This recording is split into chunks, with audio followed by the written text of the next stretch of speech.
Good evening. Welcome to tonight's presentation. I'm Ashley Murphy, founder and CEO of Arete Wealth Strategists Group. Tonight, we're going to be talking about getting your 401k out of the US and back to Australia in the most tax efficient manner that you can. So, of course, no presentation would be complete without the appropriate disclosures. Essentially, what I'm saying here is you would not be advised to act on what I have here. This, you'd only be smart to act on the advice I give to my private clients. But nevertheless, this is for your entertainment purposes. Hopefully I fulfill that obligation there. A little bit about me. So I'm a tri-citizen raised in Australia, born in the UK to an American mother.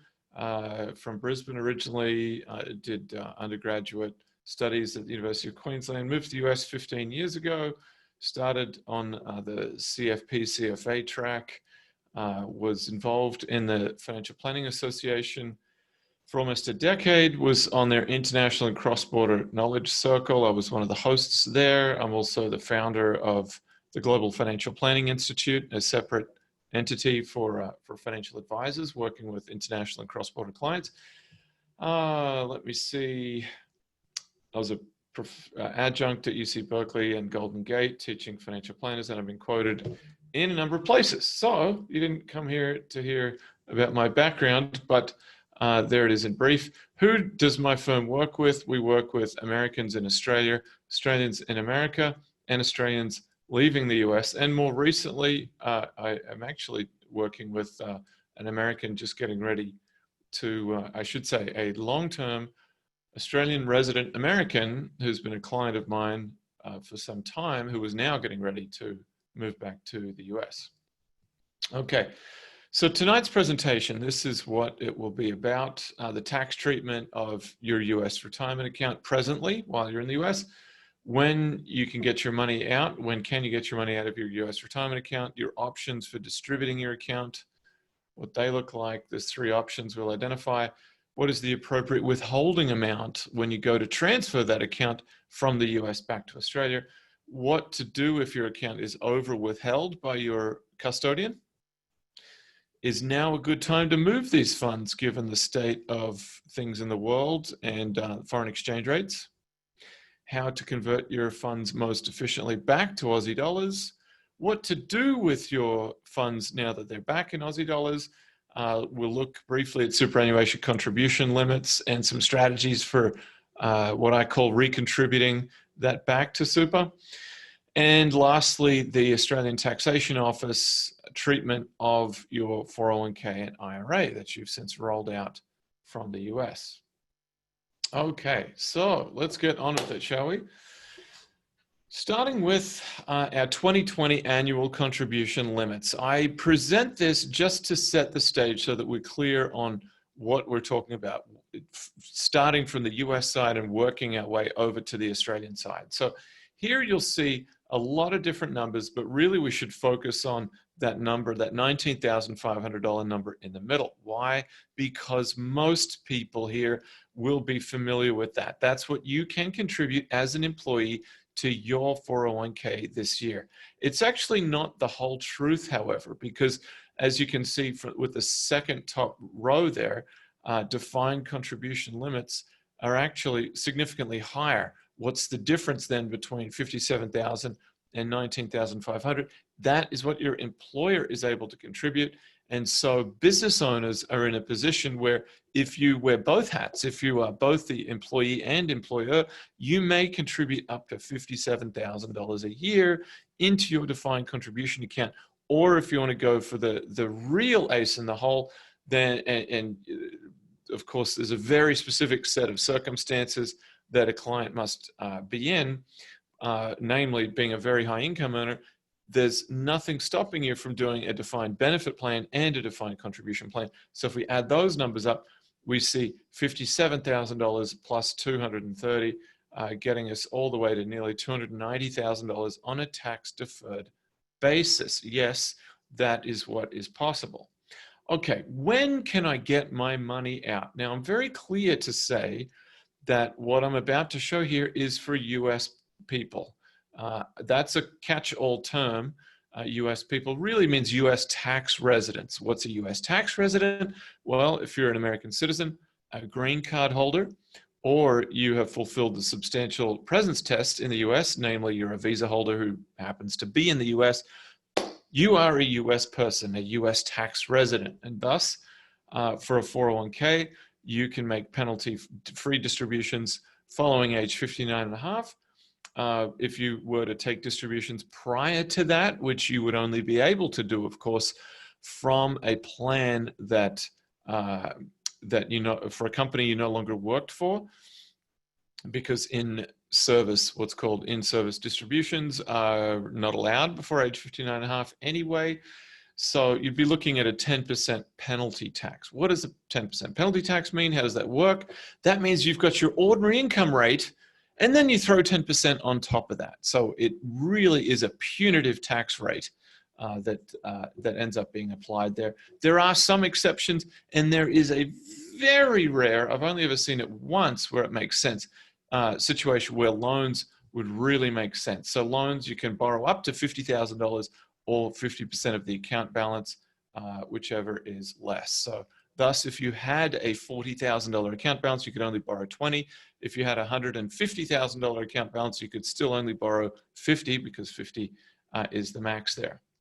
Traditional IRAs, how does it work? They're very similar, in fact, identical, 10% penalty tax for early distributions prior to age 59 and a half, unless there is a rarely utilized exception here, which we'll cover very briefly, and that's 72T, substantially equal periodic payments. We'll get to that a little bit later. But with IRAs, you can actually take a loan of up to $10,000, sorry, not a loan, very, very careful there. You don't pay it back. A penalty-free distribution. So the difference there between a loan, loans are going to be paid back. Distributions, on the other hand, do not be. So it's a penalty-free distribution of up to $10,000 for your first home purchase.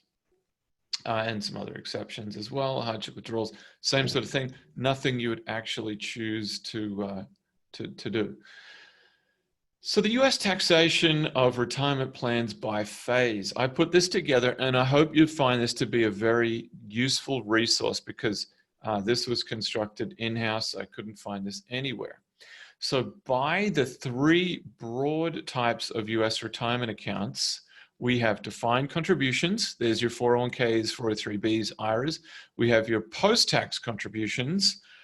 Most everyone will have heard of Roth IRAs. There are, of course, Roth 401ks, and the less commonly seen post-tax non-Roth component of a 401k plan. So that allows you to fill up that amount we were looking at before, the difference between the $57,000 and the $19,500. You can fill that up with this post-tax non-Roth money, but it is, as the name suggests, it's done on an after-tax basis. So what's the point?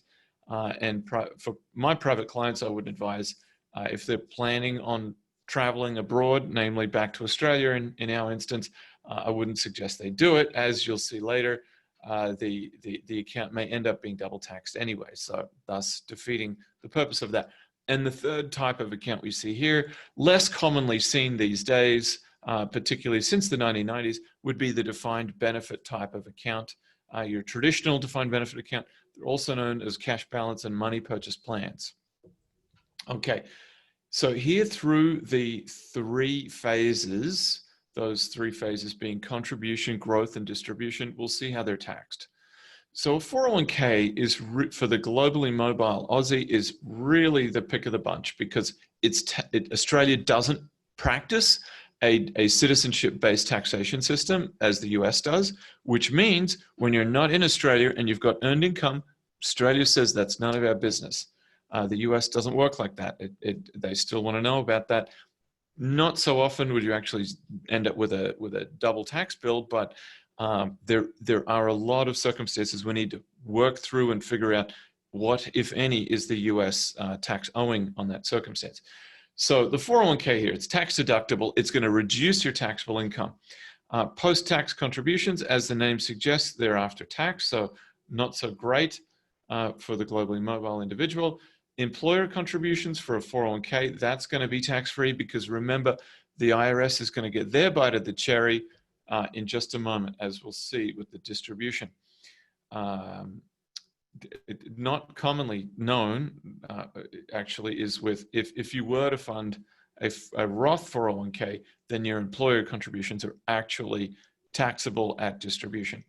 But in any event, the account growth is tax-free in the US. It's also tax-free within one of those post-tax accounts, and also tax-free within a defined benefit account. So account growth is across the board tax-favored in all types of US. I shouldn't say in all types, in every type listed here. 401As can be a different story. I said A for alpha, not K for kilo. But getting to that third phase, that distribution phase, here's how it works. There's a symmetry in how the IRS tends to tax things. So you see they give you the break on the way in, tax deductible contribution, tax-free growth. But when it comes out, the whole thing is subject to ordinary income taxation. Not the case with post-tax contribution type accounts. Again, the symmetry, you pay your tax on the way in, you get it tax-free on the way out. And then, of course, with the DB type accounts, it's going to be ordinary income again. So what do your options look like for distributing your account? They vary. The critical thing here is that they vary on your US legal status. So the US citizen, whether they travel to Australia, Austria, New Zealand, or Zimbabwe, it doesn't matter. You're always a US citizen and subject to US taxation. The permanent resident, the green card holder, what's the situation there? Move back to Australia. Within about 6 months, you're going to find you don't have a green card any longer. It's expired, and you're no longer a US person in that catch-all term I had before. And the temporary visa holder, there is a little bit of nuance and gray to that, but pretty quickly upon returning to Australia, you're going to find you're an Australian tax resident, which is great because it means you're not a US tax resident any longer, and you can take advantage of some of the things that I'm about to mention. We can't forget about required minimum distributions from these accounts. What are known as RMDs? Well, they have very similar things on super, so it's a common standard. But what we see here is what the government giveth, the government taketh away on the other side. So at age 72, they're going to impose this distribution table that you see right here, taken straight from the IRS's website, that shows how much you need to distribute from your retirement account. I should say your tax-deferred retirement account. These RMDs don't apply to Roths. So that's going to need to be paid sooner or later, whether you need that money or not. And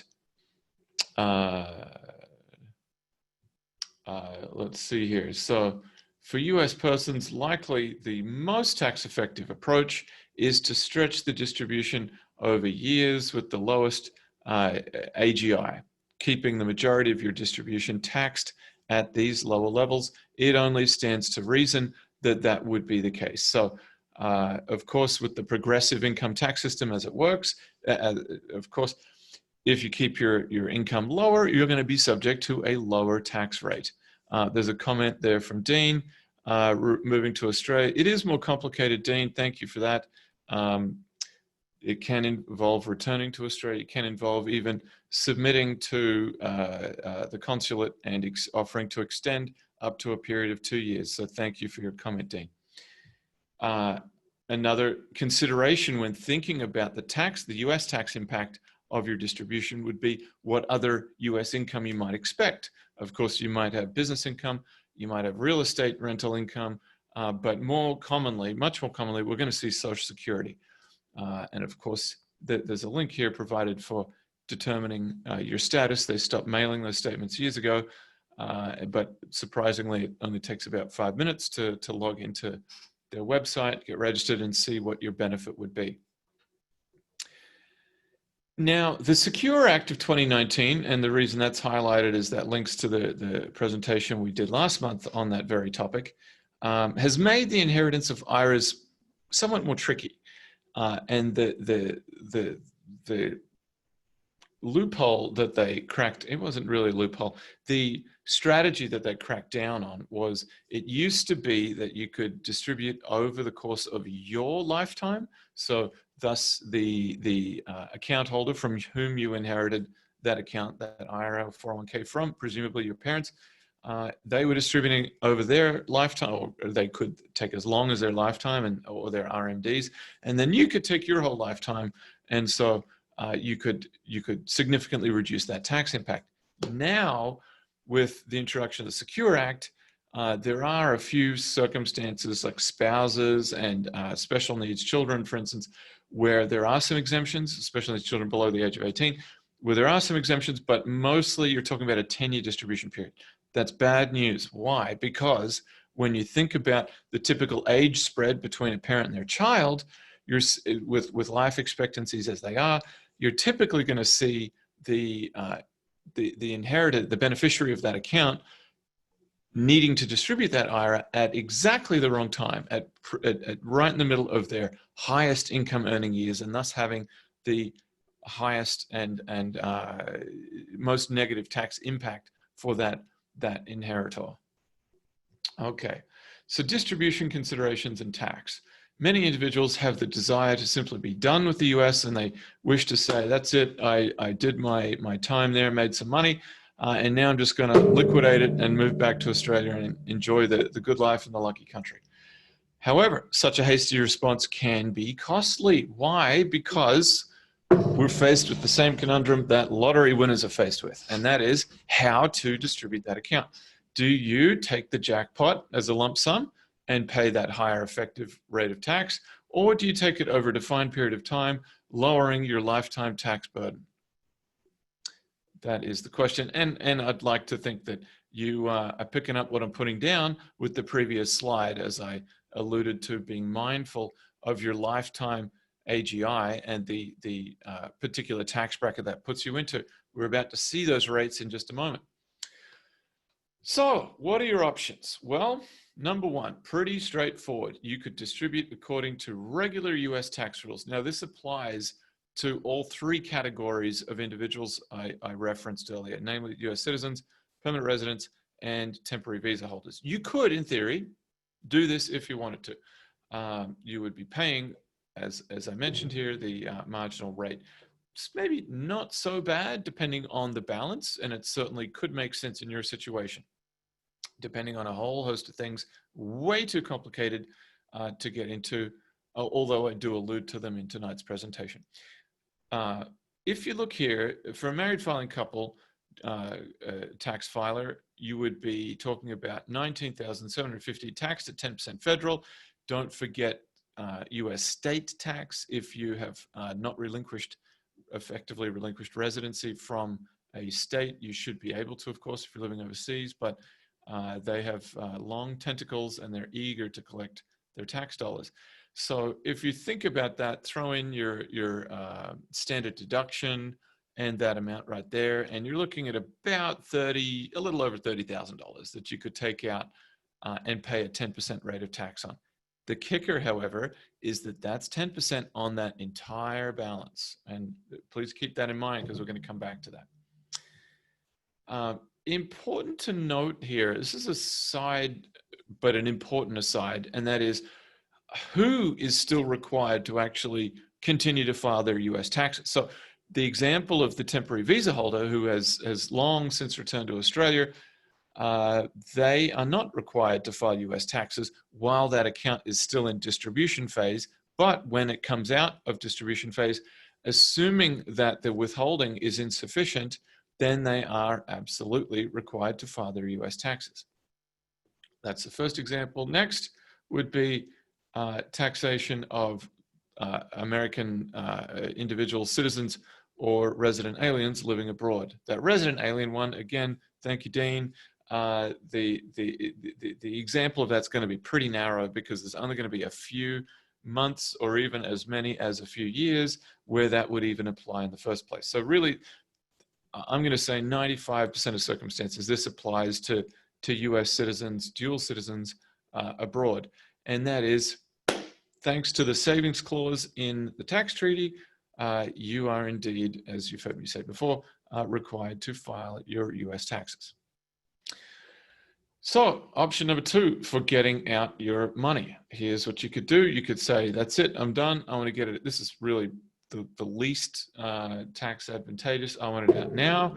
You take it out, you pay your 10%. Or alternatively, you could look into Section 72T, substantially equal periodic payments. Some fancy footwork required to pull that off. Could you do it? Absolutely. Does it make sense? Somewhat more subjective. Again, an individual's circumstances is going to dictate. It would be hard to imagine, but I can think of one example right off the top of my head, and that would be the early retiring. I'm thinking someone retiring in their 50s who may be receiving a pension starting at age 60. That would be something where you could use the funds from your retirement account, take the substantially equal periodic payment amount, get that out and over to Australia, and before your AGI kicks up with the introduction of that pension, the hypothetical pension I just described, and Social Security at some later point, somewhere between the age of 62 and 70. In any event, there's a link provided right there. And then third, this is where I'll be spending the most time, is for non-US persons. They tend to be the people most drawn to tonight's webinar. The situation there is I think, on the whole, a lot more advantageous. And that is you complete Form W8Ben here, reference that you're taking position on the treaty, and your tax will likely be a lot less. Of course, individual circumstances vary tremendously.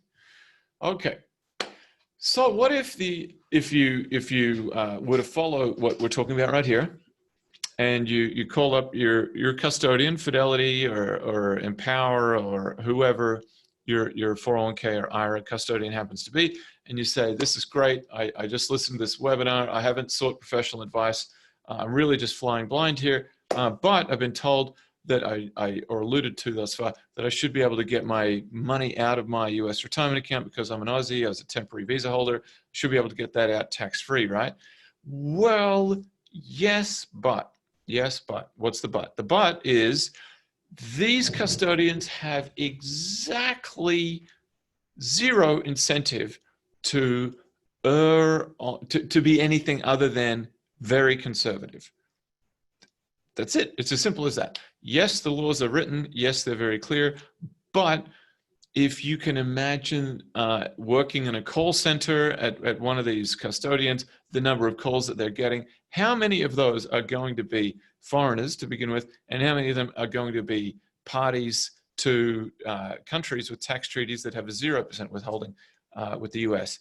Not very many, unless you're working with very specific custodians or you're well versed in how to go about this process. So they might say 20%. They could find out, sir, ma'am, you're calling from overseas. Oh, excuse me, did I say 20? I meant 30.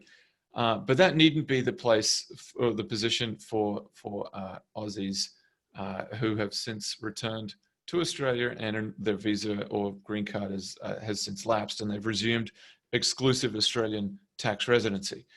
Is an L1 visa, Andrew has a question here, is an L1 visa a temporary visa? Yes, sir, it is a temporary visa. Under the double taxation treaty, you would be exempted right here with my handy dandy highlighting. Pensions, which is a word that I dislike, and I'll mention that in a minute. Pensions and other similar remuneration paid to an individual who is a resident of one of the contracting states, i.e. the US or Australia, in consideration of past employment, i.e. a retirement account contribution, shall be taxable only in that state, i.e. if you're living in Australia and you've got a US retirement account, you're going to be taxable only in Australia. The words are right there, only in that state. Let's have a look at a couple of these words. So periodic payment would be, is an important term to define here. And that is because is the distribution of a lump sum considered to be periodic payment? And that is a fine question. There isn't a great deal of law or private letter rulings or any other IRS guidance or ATO guidance on these matters. We go operating on what the best practitioners advise, and they point to a private letter ruling here where they say, strangely enough, that a lump sum distribution could in fact be deemed a periodic distribution. Kathy, hi, thank you for your question. Can you give up US citizenship? My word, you can. I'm not here to recommend that to anyone. I'm here simply to answer your question. Yes, that is possible. And you should check out the other presentation that we did. Let me think. I think this was September of 2018 on the HART Act and covered expatriates. You should know about what relinquishing involves from a tax perspective. The US, as of 2008, introduced an act where if you're a US citizen or a green card holder who's been resident in the US for 8 of the past 15 years, and you fail one of 3 tests, namely, you have a federal tax bill over the past, I believe it's 3 years. I really have to look that up against either 3 or 5 years of $170,000, which means you've got to make a lot of money to have a federal tax bill of that size. You're not current with your US taxes, you're not compliant for the past 5 years, or much more easily and more commonly amongst the client base that I see, if you have a global net worth of more than $2 million, then congratulations, you fail the HART Act and you are going to be deemed a covered expatriate who will be subject to a 40% expatriation tax on amounts over that $2 million. There's a lot more detail and nuance to that. It's not nearly as simple as that. In fact, different types of assets get taxed differently. There's a $700,000 capital gain exemption. There's a lot of detail involved, but it is certainly an important thing to be mindful of. So what to do if your account is in fact over withheld? Well, you can try and wrangle with that person that you're speaking with. Thanks, Kathy. So you can try and wrangle with that call center person that you're speaking with and try and escalate it. You could hire a tax attorney and write a threatening letter, or simply you could just wait until you file your next tax return and then get the money back at that point in time. What is the cost, the opportunity cost of waiting to receive that? And that would be, it's really unknown. It's really only assessable in retrospect. And that would be the growth that you might have enjoyed on those funds had they been invested for that period of time. Okay, is now a good time to move these funds? Well, not particularly, but it seems to be improving as of the last 3 or 4 weeks. And so we've got a chart coming up in just a second here. We've seen the Aussie dollar appreciate significantly since March. However, since March, what are we talking about? 6 months compared with a 9-year downward trend, which we'll get to in just a minute. So Australia, I hardly need to say it, but Australia has done a far better job of handling coronavirus than the US. And that, I think, is what accounts for that and other macro factors, support from the federal, essentially unlimited support from the Federal Reserve to stimulate the economy here, opening windows with other key trading partners to make the availability of US dollars that much more liquid. These factors have contributed to a significant strengthening of the Aussie dollar, where we were just shy of 74 cents at the end of August. But since then, we're down now 2.5 cents back to 71, almost 71.5. And I think that's what you see with it's an attribute of the world's reserve currency. It's a flight to safety kind of thing. We've seen the last couple of weeks, there's been a bit of a softening in what's been called the melt up of August, where there was a tremendous run up, particularly in the FANGs stocks over that period, and now a cooling off in the last couple of weeks. And you're seeing exactly what we saw at the beginning of this period from late February to late March, where the US dollar strengthened. The decline represents a strengthening. In case it's a little counterintuitive, I thought I'd mention that. Okay, so here we are. This is the best research I've found in it. Deep Knowledge Group, they've done this study. They've done it several times actually, and they're rating countries on 6 different metrics, 250 countries and territories, 6 different metrics, how they're handling coronavirus. Australia is ranked 6th, Germany's 1st, New Zealand is 2nd, Australia 6th. And there you see for COVID-19 regional safety assessment, there's quite a difference in how things are being handled. So is now a good time to move these funds? Well, let's keep talking. I haven't let the cat out of the bag quite yet. So the Australian economic recovery, as revealed by Scott Morrison in late May, is really staged on these 3 things. It's a mining recovery, which is tepid. China's not playing nice. They don't like being named as being worthy of an investigation of where the COVID came from in the first place. So they've hit some tariffs, even on barley. Well, I shouldn't say even on barley. That was a fairly soft target, that one. But even on mining exports, which shows how serious they are about using economic factors for political purposes. Tourism, again, same thing. Australia's getting badmouthed by China. And also, if you don't enjoy waiting in a hotel room for 2 weeks and paying a couple $1,000s for your quarantine visit, then you might see that tourism numbers have dropped off. In fact, there was just an article in Friday's Australian with a representative from the the Chamber of Commerce tourism section, where they were quoting numbers stating that total arrivals into Sydney in August were about 1/20th of what they were a year ago. No surprises there. Foreign exchange students, again, they don't seem to be returning, obviously given the quarantine situation. But, so with that being said, with this being the strategy, it doesn't actually fill me with a whole lot of hope. Especially just looking at the foreign exchange students, we could be in for a major upheaval of the higher education sector anyway, with how behaviors are changing in terms of moving online and the flipped classroom and the grossly exaggerated costs of education, particularly in the US. Wildcard is on whether Trump gets voted back in. Looks like he will. If we take an average of polls, looks like Biden has about an 8% lead. That being the case, the US recovery is likely to be more broadly based than just these 3 sectors that we saw a moment ago. And that leads me to think that the 9-year trend that we had seen up until the end of March would resume, and we would get back to seeing that US dollar appreciation. That's my thesis. Okay, so how to actually convert your funds most cost effectively back to Australian dollars. The key is to be an educated consumer. And what does that mean? That means knowing what the costs are.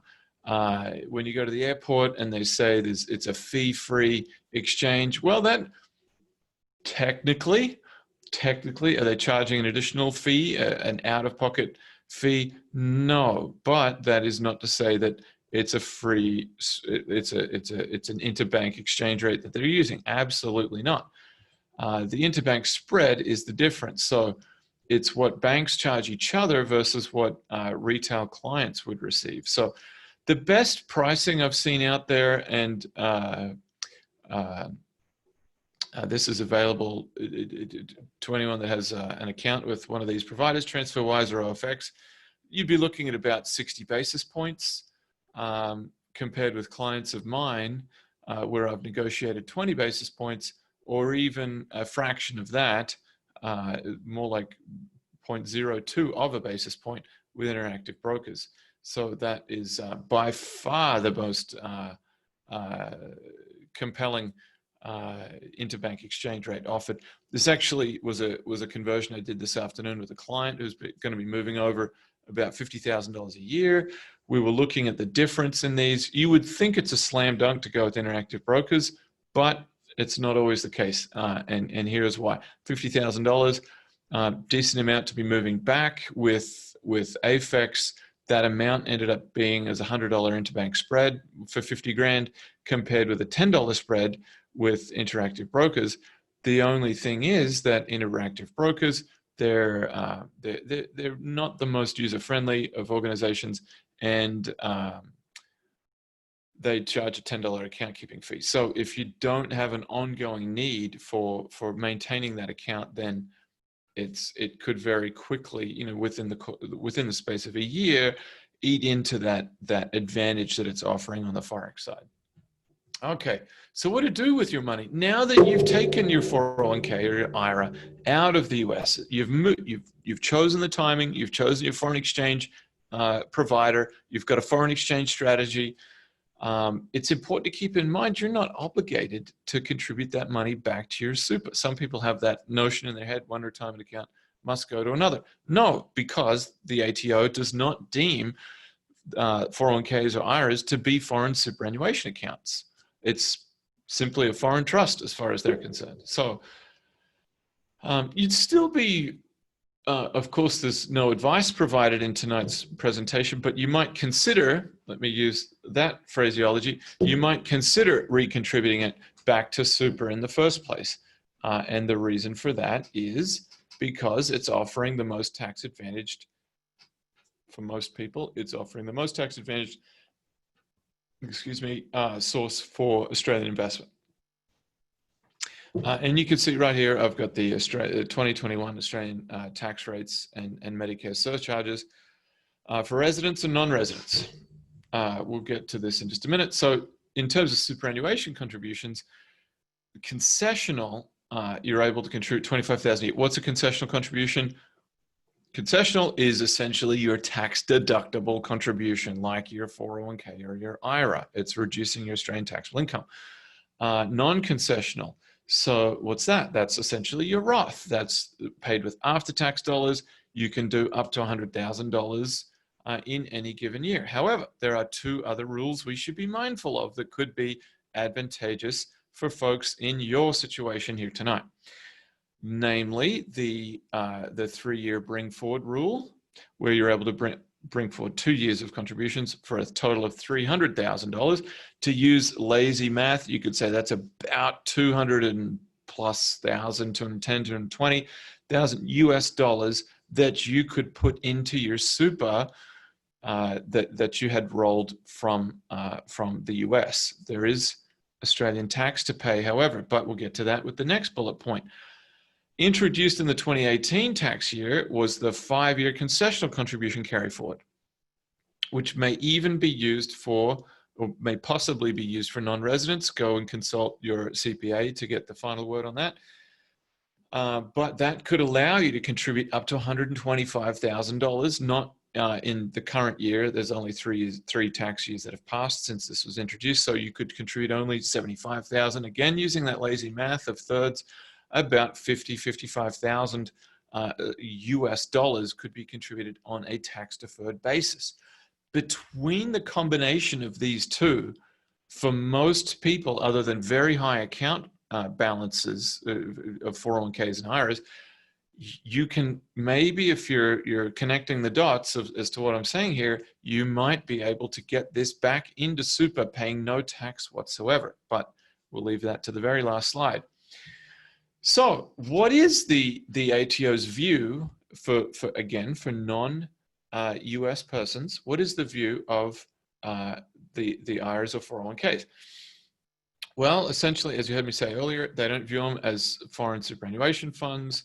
They view them as foreign trusts. And as such, they should be taxed essentially with the corpus of that account being your contributions, the employee's contributions, plus the employer's contributions, thus leaving only the growth that is taxed by the ATO.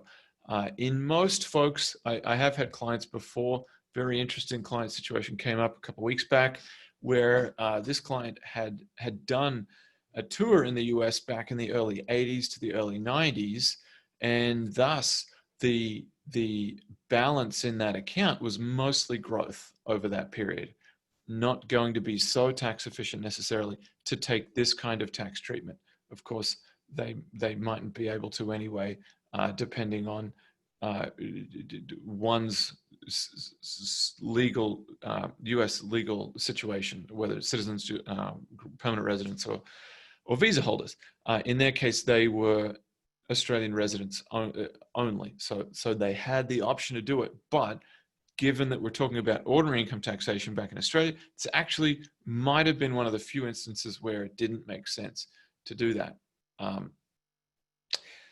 But for most folks that are moving over, I would say even up to a couple $100,000, this would seem to me to be the way to do it, would be to distribute the account, take your W8 Ben tax treaty position, zero withholding in the US, move it to Australia, contribute the growth component as a concessional contribution, which is tax deductible, everything else as a non-concessional contribution, and as we Australians like to say, Bob's your uncle, you've just performed a tax miracle in getting your 401k out or your IRA out and paying no tax on it at any point along the way.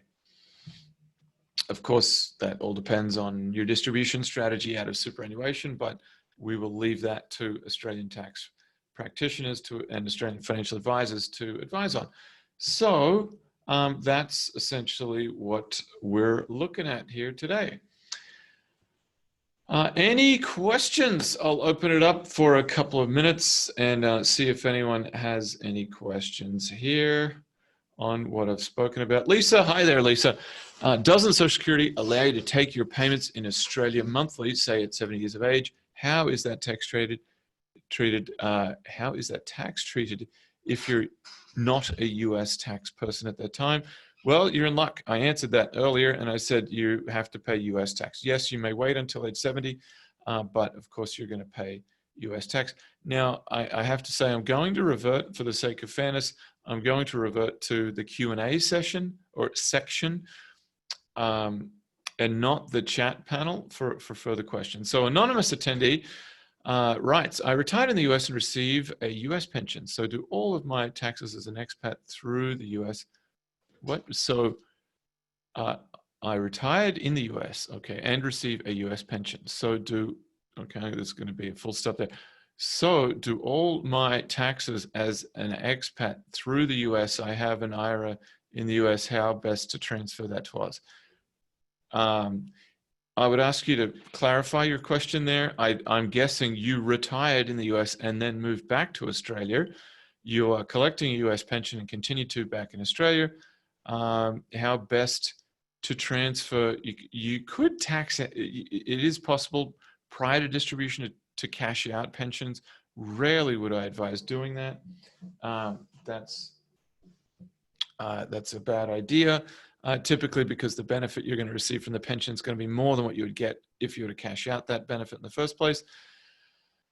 And then as far as the other elements, I honestly couldn't tell you because I have no clue what your US legal status is. Next, Amy Robinson. Hi, howdy there, Amy.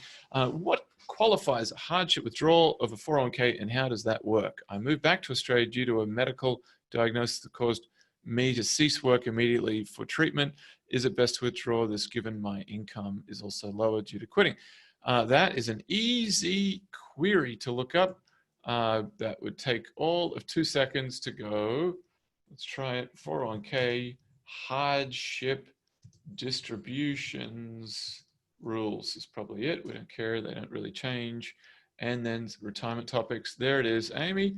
Immediate and heavy financial need, limited to the amount necessary. That is there for you, my friend. Okay. Oh, here we went to the next slide by accident. Okay, next, Corey. Corey, hi there. Can you move your individual investment account in kind to a broker? No, you can't because there is actually, that's a very good question. I'll tell you why. You can't do that because there's actually 2 reasons why you can't do it. One would be to do with the domicile of the funds themselves. They're US domiciled funds. And the second would be there's actually a restriction against having foreign exchange within a retirement account. So thus, to go from your IRA or 401k, you would first need to sell to cash, then move to a brokerage account, then move to Australia. So unfortunately, you would not be able to move it in kind. Would it be smarter to sell everything here in the US? Well, it's not so much a matter of being smarter. You just have to do it for the 2 reasons that I alluded to right there. Dr. Karen Alpert, good evening and welcome to you. Always love to see you here. What about the Australian tax on your 401k withdrawal? What about the 401k tax? Well, what about the Australian tax on your 401k withdrawal? Depends on your situation. I am going to assume that if you're a US person in Australia, you're distributing that. We didn't go into that in a whole lot of detail here, but if you were distributing your 401k as a US person, you would therefore have paid tax on the account in the U, or at least it'd be assessable income in the US. And so, okay, thank you. You already, okay. Thank you very much. And I hope to hear from you. I sent you an email and I have not heard back. Please, it'd be good to hear from you. The GFP, the Global Financial Planning Institute, is kicking off next week. Jennifer Asher, good evening. I'm 54 and hope to return to Australia in 2021. My current 401k has been performing exceptionally well. That's fantastic. Can I leave it here to continue growing? Absolutely, yes, you can. Also, could I continue contributing from Australia? What a good question, by golly. Wow. Part of that question I can't answer. Yes, you can leave it there and just let it ride and then have it be taxed. Have it be taxed when you go to distribute that. As for contributing from Australia, that's honestly, it's something I haven't looked into. I wouldn't feel comfortable just saying something off the cuff. I think there could be exceptional circumstances that would allow one with a higher income, an American tax resident in Australia with a higher income to do that, and that higher income would have to be over the foreign earned income exclusion amount for that to make any sense. And that's about the only situation, but I don't want to say that. Again, talk to your CPA who can help with that. And of course, I work with a network of CPAs across Australia and could provide if you were a client. Robert Bressy, good evening, Mr. Bressy, and welcome back to the US. If using a substantially equal periodic payment to withdraw funds before retirement age, is the regular income tax level calculated at each annual distribution over the 5-year period, or when you start the SEP? It's annually. It is tricky in determining that substantially equal amount, because it does suggest that you would have to divvy up in advance the total distribution you're going to take from that retirement account, and then be very conservative, because what if in the second year that retirement account had declined significantly and you were unable to withdraw that amount if you were liquidating the entire account? So not a strategy used often, and one to use with caution. Current balance is 310,000, mainly from stock. That I'm guessing is from a previous question. Yes, Jennifer. Could I contributing from Australia? The balance itself doesn't make any difference. It's to do with your income in Australia. Dr. Karen Alpert, US will withhold 25.5% on Social Security paid to non-resident alien. Interesting. Okay, so that is very important to note, and I would push it back, by the way. Dr. Karen Alpert, a professor at University of Queensland, also the founder of fixthetaxtreaty.org, which I'd encourage you to check out. It addresses many of the inequities if not all of the inequities that affect Australian-based US tax residents. I defer to her on this. She is indeed, or was a practicing US CPA. The point that the finer point that I would make there is that the US will withhold that. Does that mean it's the appropriate withholding? And I would put it to you, if you had very low income in Australia, then it is not, that you're being over withheld, and that you would in fact get that money back. And I'd wait for Dr. Alpert to reply on that one. Do Australia tax Social Security income? I don't believe so. No, I believe the tax treaty reserves the right of the US to tax that particular income first. Jason George, I'm in the US now and will retire eventually home to Australia. Okay, but I will go to work in Europe for a while in between. When I leave the US, can I move my 401k to Australia even if I'm not a tax resident there? Gosh, that's a good one. Where would you be a tax resident of? If you were a tax resident of the US, then you would be subject to that age 59.5 rule. The only reason that the non-US person is able to get money out prior to age 59.5 is because they're not a US person. They're withdrawing a fund according to the rules of the treaty. So without knowing where you would be a tax resident of at that point in time and what their treatment would be, there's too many variables there to say, Jason, to be honest. Anonymous attendee, for dual citizens moving back to Australia, what do you think about rolling the 401k into an IRA, keeping it in the US, and then withdrawing after age 59.5? I think it can make a lot of sense. Depends on your situation. You would be advised to go and see if, because there's a lot of variance on the opinion on this one, a lot of variance, and that is, does the rollover from the 401k to the IRA constitute a distribution as far as the ATO is concerned? That is for your homework. Lisa Samuelson, welcome, Lisa. What are the tax implications on Social Security benefits if you move back to Australia? And thank you. In the other window, Australia does not tax Social Security, which would mean you're going to get hit with 25.5% from the US federal government.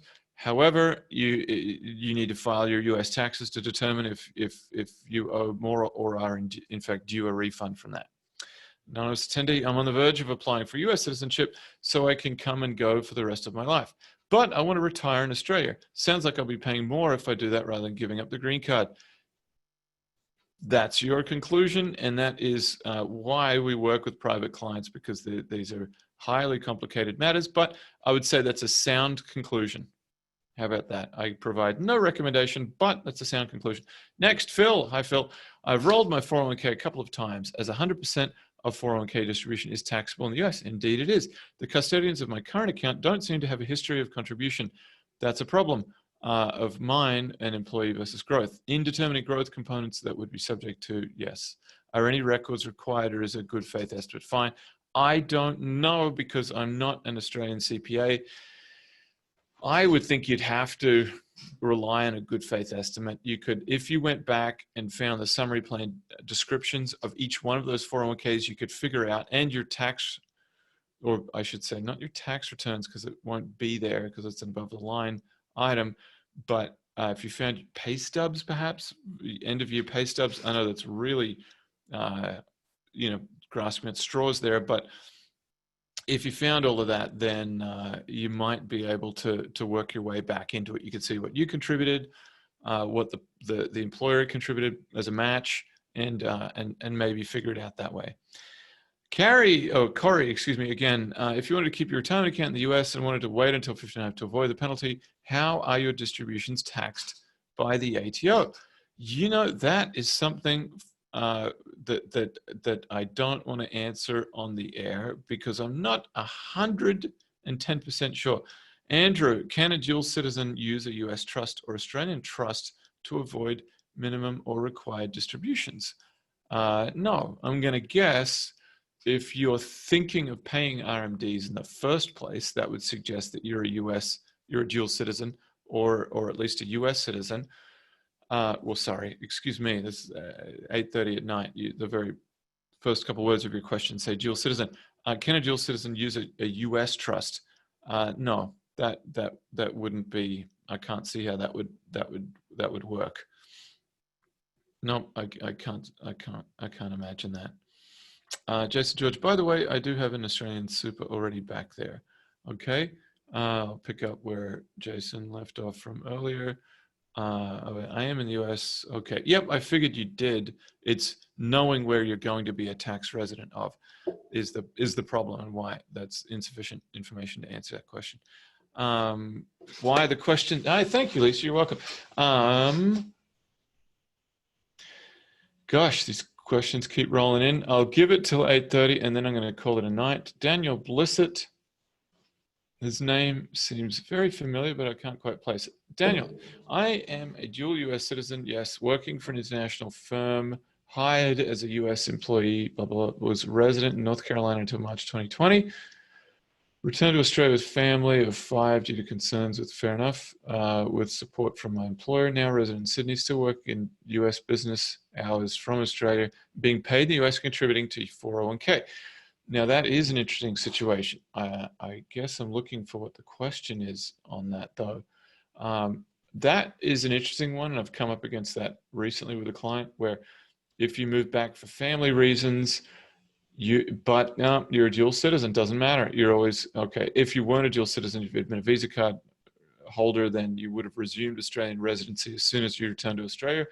Downside of which is that you would have therefore been paying Australian income tax, which is taxed at a higher rate, as you know. Okay. So let me just approach this again to try and discern what the question is. I am a dual citizen, working for an international firm. I'm hired in the US, resident North Carolina, returned to Australia. Yep. Okay, so you're going to be an Australian tax resident and you're always a US tax resident. So it's the same answer it always is. Andrew Robinson, I don't believe I'd be one of your target customers. So do you have any suggestions of how to find a financial advisor for personal advice regarding this? Kind of. I would suggest, so this is a very specialized field, cross-border financial advice, knowing about two countries and the impact, the tax impact of those two countries and how that all works. I think check out my YouTube channel. You might also speak with, there are some advisors in Australia that are knowledgeable about this, a couple in Melbourne and one on the Gold Coast as well. But you do well to figure out, where you want their strength to lie. I'm not registered in Australia. I'm only registered in the US. So you'd want to figure out if you want a US-based advisor. To my knowledge, I'm the only US-based cross-border Australian-US financial advisor.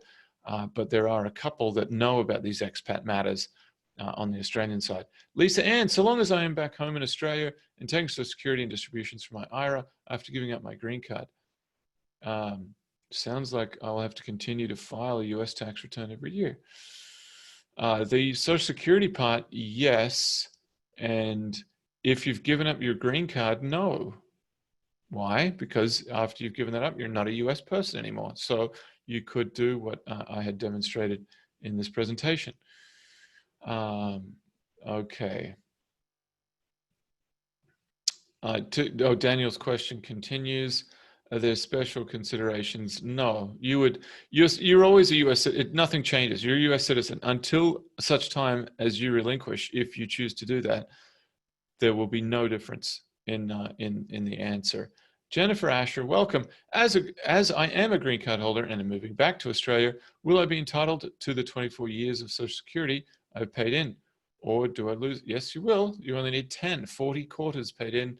It is one of the beautiful things about Social Security is that you are vested and paid a benefit regardless of your US legal status. Jason George, European country would be Germany. Sorry, I should have said that. No worries, Jason. And unfortunately, I appreciate the additional detail. That doesn't help because I don't know the German situation either. I would think, I'm just going to hazard a guess here, and that would be you'd have to resume Australian tax residency to take advantage of those bring forward and catch up rules that we mentioned before. Corey Hu, do I only work with high net worth people? If I was to plan going home to Australia one day, but undetermined, how much time in advance? Well, there's two questions there. Do I only work with high net worth individuals? The minimum for my firm these days, given the demand, is $750,000 of investable assets. We work with service plans, which is unlike any other financial advisor I've heard of. So for every service plan, we include a certain amount of assets under management, and we seek to work with our clients long-term. We don't do project-based work. We have partners for life. Currently, we have 60 clients, 60 families that we work with, and we work long-term with them. And we're their financial confidants, their first responders, their sounding boards, all of those things. How much time in advance would it make sense to start working with someone? I would say there's always a positive return on planning. That's the short answer. Is there an optimal amount? It's really dependent on your circumstance. Anonymous, as a dual citizen, would it be more tax advantageous to be a resident of Australia or US in retirement, assuming you can meet the required number of days in the chosen country? What a great question. Lots of things to consider, but put it this way, Aussies return back to Australia. That would be the short answer. The Mercer Mercer Melbourne Retirement Index rates Australia as one of the better, I think it's third in the world, retirement systems, but that's not your question. It's to do with tax. And if we're only concerned with tax, then I would say the US. Move to a state without state income taxes, and that would be your answer. Andrew, hi again. Are there any advantages of being a dual citizen to avoid tax? Nope, there aren't. Michelle, hi Ashley, I missed the beginning. Can we access recording the webinar? Yes, you can. Give me 2 days. My marketing guy will get that up and send out an email to everyone, to all attendees. Lisa, hi again. What is the definition of Australian residency? Could I spend 6 months there and not be subject to the ATO? Probably not. It depends on your Australian legal status, actually. Jeffrey, hi Jeff, haven't had a question from you. On an E3 visa, would you be able to get Social Security? Yes, you would. 40 quarters of Social Security taxes paid in. West here, can you do a session on Australian inheritance paid to non-Australian residents for tax reasons? I will certainly think about it. Estate planning is a supremely complicated topic. Can you do a session on Australian inheritance paid to non-Australian residents? Depends on the source too. I mean, that's why it becomes so complicated. Are you deemed a tax dependent of the deceased? Where is it coming from? Was it a primary residence? Is it a taxable account, etc.? Ryan Winter here, living in the US, will retire in the US in around 10 years. Would you contribute to a traditional 401k or a Roth? Aha, good question. If you're gonna stay in the US, all of a sudden Roths come back on the table. And that's because you're not worried about the double taxation because you're not returning home. At which point it would depend on your marginal tax bracket. Rarely, if you're in the higher income earning years of your life, would it make sense. Thank you, Lee. I'm just swapping over now to the webinar chat. Thank you, Lisa. Great information. Sam, general question, thoughts on trying to get tax residency in territorial tax systems? Well, Australia is a territorial tax system. So want to thank you all for attending tonight. Please, the only thing I ask for you having attended is you don't keep me a secret, and that you do indeed just make me known to your friends, family members, and others out there on social media. I'm going to get home and enjoy the rest of my evening with my family. So I hope you do the same. Good night.